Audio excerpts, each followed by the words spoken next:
यार गाड है मेरो सर्लक देख्न सक्नुहुन्छ। कोही केटीहरू अब डिपेन्डेन्टमा केरु आउन चाहनुहुन्छ भने मलाई सम्पर्क गर्नु होला केटीहरू। पब्लिक टोयलेट हेर्न सक्नुहुन्छ गाइज चाइनापट्टिको हैन। हेर्नु यो चाइनापट्टिको गेट र यो नेपालपट्टिको गेट। मिन ता हिम्बेला मिन Ni, apa? तावा तावानुहरुको लोप छ नि हिम्बा। हेलो नमस्ते everyone guys, welcome back my channel my new video. I hope सबैजना सन्चै आरामै हुनुहुन्छ होला। म एकदम सन्चै आरामै छु भन्नुपर्छ र तपाईहरुलाई स्वागत छ फेरि पनि एकपल्ट सुभाष ब्लग्स 97 युट्युब च्यानलमा। एकदम धेरै पछि हैन च्यानलमा नयाँ भिडियोको लागि आज यसो बनाउँदैछु साथीहरु। लगभग 1.5-2 वर्ष जति भयो होला मैले भिडियो नबनाएको। अनि आज यसो जहाँ गरेर आएर भिडियो बनाइरहेको छु। सबैजनाले माया गरिदिनु होला, साथ सपोर्ट गरिदिनु होला हैन। त्यही म टिमुरेबाट केरुङ जान लागिरहेको छु गाइज हैन। त्यसको लागि हिँडिरहेको छु बिहानबाट। हिजो केरुङबाट यहाँ टिमुरे आएको थियो, त्यसको नि भिडियो बनाएको थिएँ मैले। अब त्यसको चाहिँ अल्छी लागेर मैले छोडिदिएँ र यसलाई चाहिँ जसरी पनि पुरा गर्छु भन्नु बनाइरहेको छु। म बोर्डरसम्म जान हिँड्नुपर्छ। अनि त्यसपछि त्यहाँबाट चाहिँ इन्डी गरेर गाडी साडी गरेर सिधै केरुङ जान सकिन्छ। धेरै पछि भिडियो बनाएको भएर अहिले चाहिँ अलिकति बोल्ने कन्फिडेन्स नै कम भइरहेछ साथ। गाह्रो छ के गर्नु। देख्न सक्नुहुन्छ यताको भ्यू यस्तो फुल इभी गाडीहरू यो सब नेपाल लानको लागि चाइनाबाट ल्याएको। यहाँनिर चाहिँ नेपाली गाडीहरू सब यो डिब्बाहरू माथि पाङसिङमा सामान लिन जानको लागि रेडी अवस्थामा रहेछ यहाँनिर। अनि देख्न सक्नुहुन्छ यस्तो नेपालको रोडको हालत, बाटोको हालत है गाइज बोर्डरको। अनि तपाईँहरू एकछिन हेर्दै गर्न सक्नुहुन्छ। र म उतापट्टि चाइनापट्टि प्रवेश गरिसकेपछि पनि म त्यहाँको बाटोहरू कस्तो यताउति सबै देखाइदिनेछु। तर कम्पेयर गर्ने कुरा त होइन, तर तपाईँहरूलाई देखाउने कुरा हो, हेर्ने कुरा होइन। अनि त्यही नै हो। यहाँनिर रहेछ इभी गाडीहरू टन्नै यस्तो त छ बाटो। डेन्जर हावा चलिरहेको साथीहरू। मेरो भोइस कति सुनिरहेको छ त्यो थाहा भएन। पार्किङ होला चाहिँ यस्तो है। ब्रान्ड हो नि फेरि नेपाल त देख्न सक्नुहुन्छ। फुल हो कि यिनीहरू। म चाहिँ बोर्डरमा आइपुगिसक्यो होइन। यहाँ पास लिएर सर्लक्क चेकिङ भइसक्यो। अनि देख्न सक्नुहुन्छ यो चाहिँ हाम्रो बोर्डरको नेपालपट्टिको प्रवेशद्वार आउने के छिर्ने बाटो भन्छ नि होइन। यहीँ भित्रबाट चेकिङ गरेर आएको नेपालको। अनि चेकिङ अलिअलि। अनि त्यसपछि यतापट्टि चाहिँ चाइनापट्टिको गेट प्रवेशद्वार के भन्छ त्यही हो होइन। अनि चेकिङ नि त्यही भित्रबाट हुन्छ। अनि ल तपाईँहरू आफै हेर्नु यो चाइनापट्टिको गेट र यो नेपालपट्टिको गेट। त्यति चाहिँ देखाइदिने काम मेरो हो, भनेर नभन्ने काम तपाईँहरू आफ्नै हो गाइज। म केही नि भन्दिनँ होइन।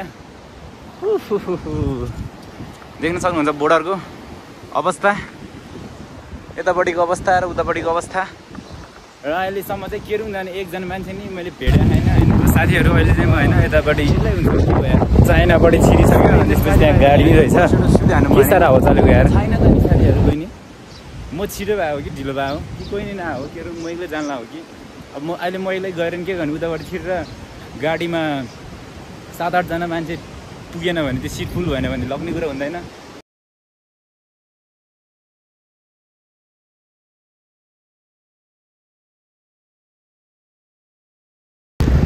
यिनीहरू चाहिँ कैलाश मनसरोवर दर्शन गर्नको लागि जान लागेको गाडीहरू गाइज है। यिनीहरूमा नेपाली इन्डियनहरू सब आउँछ, बाहिर टुरिस्टहरू लिन टक्क सर्लको बस नै आउँछ कि। अनि बोर्डरको अवस्था चाहिँ यस्तो छ, पार्किङ होइन सब बवाल। अनि उता कुनापट्टितिर नेपाली डिब्बाहरू। हामी जाने गाडी चाहिँ यही हो। अनि अब अहिले टिप पुगेको छैन, अलि पछि जान्छौँ। खासमा मैले उतापट्टि नेपालपट्टिको पब्लिक टोइलेट देखाउनु लाएको थिएँ, तर त्यहाँ चाहिँ देखाउनै पाएन यार, बिर्सेछ यार। हिजो फोटो चाहिँ खिचेको थियो। यतापट्टिको पब्लिक टोइलेट हेर्न सक्नुहुन्छ गाइज चाइनापट्टिको होइन। सर्लक्क होइन गाडीमा चाहिँ सर्लक्क हिँडिसक्यो। यतातिर यस्तो बाटोहरू बनाइरहेको, त्यही भएर हामी सर्र जान पायो भने एक घन्टामा पुग्ने ठाउँमा हिजो 4 घन्टा लगाएर आइपुगेको। हेरौँ अब आज चाहिँ कति बजी पुगिन्छ। अहिले खाना खाने टाइमहरू उनीहरूको बन्द हुन्छ कि। नेपाली गाडीहरूको अवस्था यहाँनिर सब लाइन छ गाइज। आदि बाटोमा आइपुगेको होइन। त्यहाँबाट बल्ल तल्ल मान्छे 4-5 जना भएर आएको यो गाडीमा। खासमा 8 जना अट्ने हो, तर पनि मान्छे नभएर 5 जना हुँदाखेरि आएको थियो आउनु चाहिँ। तर यहाँ बिच बाटोमा फेरि यहाँ बाटो बनाइरहेको रहेछ अहिले। बाटो बनाउने काम चलिरहेको भएर यहाँ जाममा परिरहेको छ। गाडी चाहिँ कति घन्टा बस्नुपर्छ भन्ने थाहा छैन। देख्न सक्नुहुन्छ गाडीहरू हामीसँग यहाँको हामीभन्दा अगाडि आएको नेपाली डिपोहरू अनि अर्को चाइनिज गाडीहरू पनि छ। हामी चढेर आएको गाडी अनि त्यसपछि यहाँ चाहिँ यस्तो चलिरहेछ होइन देख्न सक्नुहुन्छ। यस्तो अवस्था भएपछि कसरी जानु गाइज। भोक लागिसक्यो अब अझै कति पछि जान पाउँछ र कहिले त्यहाँ पुग्छ भन्ने थाहै छैन। ठेगान छैन केही कुराको पनि। अहिले बसिरहेछौँ सबैजना र त्यही नै हो होइन। यहाँबाट चाहिँ यस्तो डेन्जर भ्यू देखिरहेको छ। डेन्जर भ्यू आँखाले चाहिँ डेन्जर भ्यू देख्दो रहेछ तर आँखाले देखे जति मोबाइलमा देख्दैन कि। त्यही हो समस्या फेरि होइन।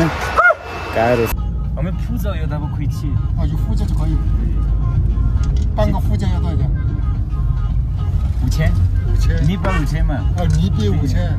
中国 RMB 250嘛？那个贵的没有？那很小。对，你们修铺子多少钱？我们修铺家也跟差不多，小一点点。小一点点吗？这里面有人看吗？你不人看？说साथी नेपाली साथी朋友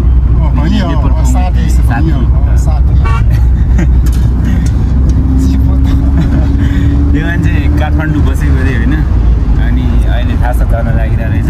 मसँग पऱ्यो कि जस बुढोको मन राम्रो रहेछ एउटा रेड बुल किनिदियो बस चेका छ नि के हो शेषे हो शेषे साथीहरू यहाँतिर अनि यसो बाटो बिग्रेको अवस्था रहेछ है। जहाँ नि रोकै गर्नुपर्छ र बाहिरतिर रोकौँ यहाँ गाडी रोकिराख बसौँ एकछिन। अब कति टाइम बस्नुपर्छ त्यही नै हो अब है। गाडीहरू आइरहेको छ मारामार अवस्था यस्तो छ साथीहरू। हिजो त 4 घन्टामा आइपुगेको आज भयो त्यस्तै 1 घन्टा जति भयो होला। अहिले चाहिँ कति टाइममा पुग्दो रहेछ हेरौँ हामीहरू। भ्यू त फेरि बबाल हो नि नसक्ने। फेरि कोही गाडीहरू त पठाइरह भने यिनीहरू त पठाउनुला हो के हो। बिग्रेको चाहिँ यहाँतिर गाइज होइन। यो पहिला वर्ष पहिरो गएको थियो त्यही भएर अहिले बनाइरहेको छ के बनायो यहाँनिर। त्यही भएर अहिले जामको अवस्था डेन्जर छ डेन्जर।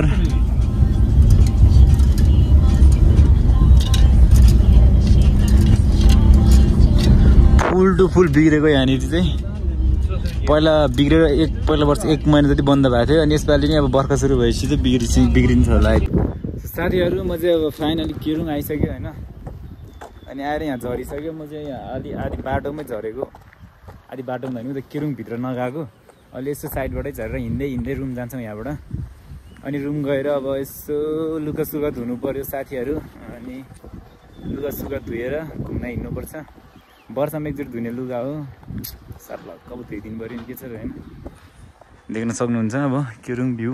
अहिले त म त साइडमा उता भित्र नगएको। भित्र गयो भने त फेरि त्यहाँतिर अल्छी लाग्छ कि अनि यहीँबाट हिँड्ने हो रुम।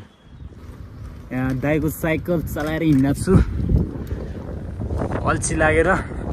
अब चाहिँ रुम जानुपर्छ होइन। अब म चाहिँ आज काममा नजाने हो। अहिले भर्खर अहिले गएर काम के गर्ने भनेर अनि उता काम गर्ने ठाउँमा नगइकन यता दाइको काम गर्ने ठाउँबाट साइकल लिएर अब रुम जान लाग्यो। अनि रुम गएर अब एकछिन बस्छु त्यो पछि यही साइकल लिएर घुम्न जानुपर्ने हुन्छ साथीहरू। ओह गर्मी त यतातिर नि गर्मी नै छ है। अनि गर्मीमा अब यस्तो गर्मीमा के चलाएर हिँड्राख्ने। अहिले एकछिनको लागि रुम जाउँ है त। ल साथीहरू अब चाहिँ पिआर कार्ड है मेरो सर्लक देख्न सक्नुहुन्छ। केरुङको पिआरवाला हो नि फेरि। कोही केटीहरू अब डिपेन्डेन्टमा केरुङ आउनु चाहनुहुन्छ भने मलाई सम्पर्क गर्नु होला केटीहरू। सुभाष दादा भनेको केरुङको पिआरवाला हो होइन। सर्लक्क भने आज नेपालबाट आएर पिआर कार्ड लिइसकेर म घुम्न हिँडिरहेको छु साइकल लगेर है। घुम्न आइरहेको छु होइन। रोड चाहिँ यहाँ माथि छ जङ्गलतिर।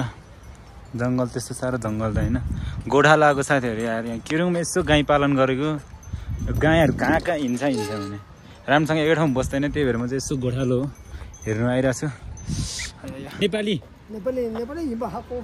नेपाली आउँछ कतिको आउँछ नेपाली थाहा छ? नेपाली गएको छ काठमाडौँ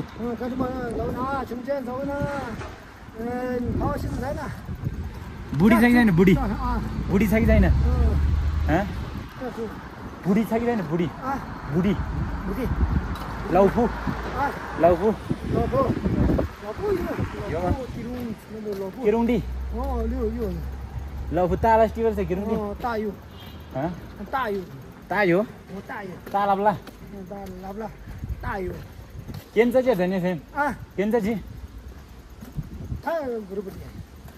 थाहा छैन खाना खायो थाहा छैन मिन्ता हिँड्ला मिङ तावा तावानुहरू लोप्छ नि हिम्बा तावा दे स्याङ तावा स्याउ तावा